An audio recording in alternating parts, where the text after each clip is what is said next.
So we had lots of great questions from our blog last week, which spoke at length about the importance of capital into the wealth tech sector and just why software companies in future are going to be so dependent on lots of capital to grow to meet rising expectations and most importantly, stay in business. So what I thought I'd do is just explain some of the key metrics or the key issues which face software companies, particularly in their early stages. And these are things that we're living right now, even in our own software applications business.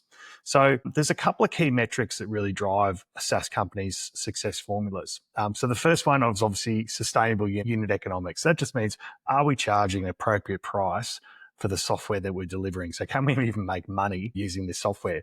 And this is getting quite hard to track, particularly with these things like AI features coming in where we don't always control the input costs. The second one's obviously runway. So runway is just a fancy term for saying how much cash we got to last. So generating runway is a really important aspect for people to raise capital. And that runway is important for product development and also for go-to-market, so supporting new customers.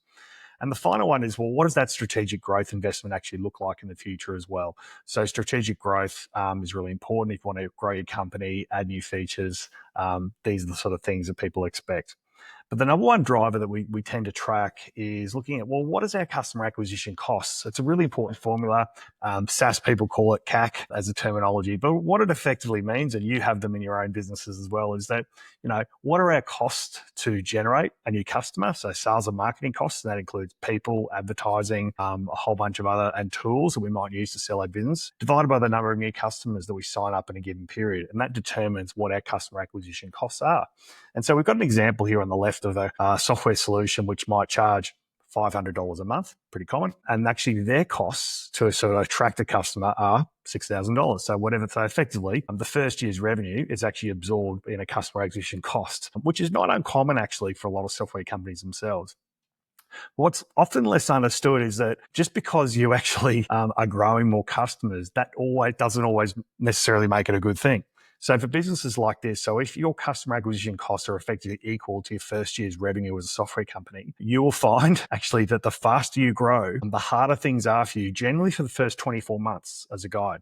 So you can see this example, this company actually burns more cash. So this left-hand column, our axis here is the cash burns more cash as it grows quickly. So that's quite often why we say when a company is growing really, really quick with lots and lots of users, that's actually the companies that are potentially most at risk of running out of money, ironically enough. So obviously for those businesses, if they can continue that accelerated growth and most importantly, hang on to the customers, hang on to the subscribers, obviously things can hockey stick quite quickly. But we'll often see with certain companies, these are the ones that flame out very quickly. They have very high, what we will call churn. Customers will unsubscribe after a set period of time.